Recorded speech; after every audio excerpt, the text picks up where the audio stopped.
ఈరోజు మనం ఇంకో కొత్త విషయాన్ని పిల్లలతో చేయించాలండి. అదేంటో తెలుసా అండి? Hand writing practice. అవునండి, హ్యాండ్ రైటింగ్ ప్రాక్టీస్ చేయించండి. ఈ వారం రోజులు మీరు ఎంత చక్కటి ఎఫర్ట్స్ పెడతారో వాళ్ళ హ్యాండ్ రైటింగ్ మీద, వాళ్ళ చేత చేపిస్తారో డెఫినెట్గా వాళ్ళ హ్యాండ్ రైటింగ్ బాగుంటుంది. చక్కగా ఒక 100 పేజెస్ బుక్ కొనండి. దానిలో వాళ్ళ చేత నెమ్మదిగా ఒక హాఫ్ అన్ అవర్ రాయించండి.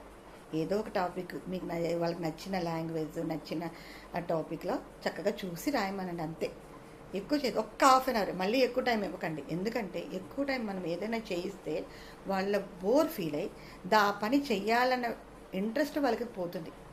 ఎప్పుడు కూడా పిల్లల్లో స్కూల్కి వెళ్ళాలి, నేను రాయాలి, చదువుకోవాలని ఇంట్రెస్ట్ని మనమే క్రియేట్ చేయాలి. కాబట్టి ఒక్కొక్క పని స్లోగా తక్కువ టైంలో నేర్పించడం అలవాటు చేయండి. దానివల్ల ఏమవుతుందంటే వాళ్ళకి ఆ వర్క్ మీద ఇంట్రెస్ట్ కలిగి నేను చెయ్యాలనేది వాళ్ళకి కలుగుతుంది. సో హ్యాండ్ రైటింగ్ ప్రాక్టీస్ చేయించండి. ఈరోజు టిప్ అదే.